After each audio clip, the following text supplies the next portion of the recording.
Here's a story of yet another parenting fail on my part. My name is Amanda Seidel. I'm an LCSW. I'm an Inspired Coach with the Inspired Consulting Group, and I specialize in parenting coaching, particularly parents with children who are struggling with their mental health. And guess what? I'm not perfect at all. Yesterday, I sent my child on a long trip, my 17-year-old by themselves, and I have been nagging them, quite frankly, nagging them about packing for weeks.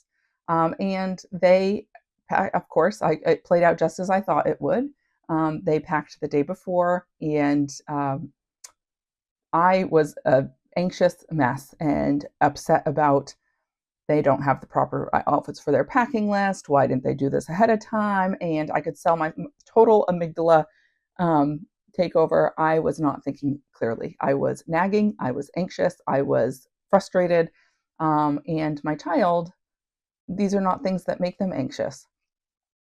They don't really care if they have the right outfit. Those are things that are important to me and not them.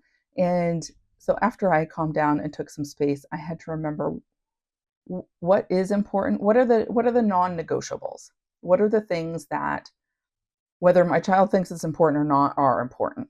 Those usually have to do with safety, maybe some timelines, like real logistical requirements like deadlines, passports, forms that need to be filled out.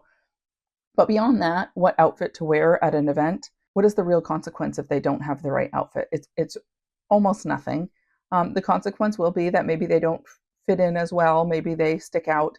And is that a consequence that's important to them? To my child, they say no. And so I, as a parent, need to let go and recognize that I need to not put my own anxieties onto them and allow them to figure out how to navigate this world independently. Again, deadlines, specific logistics, safety, those are non-negotiables and things that I have to get really, really directive of.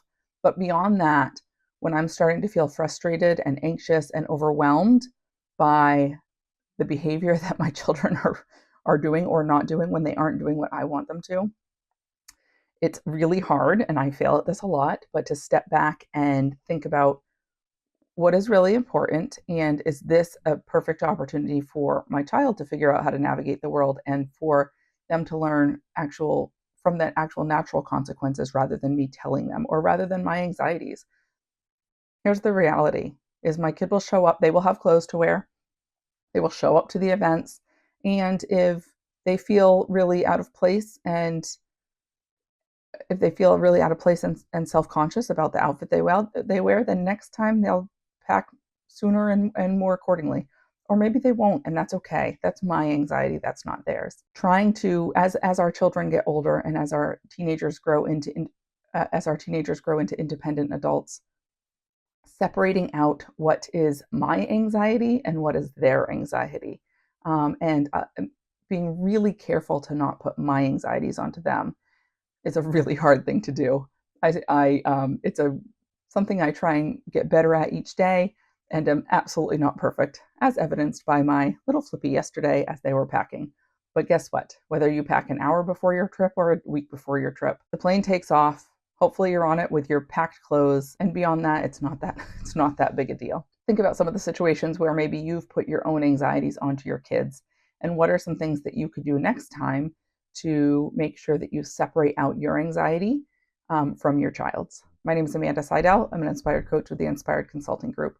Have a great day.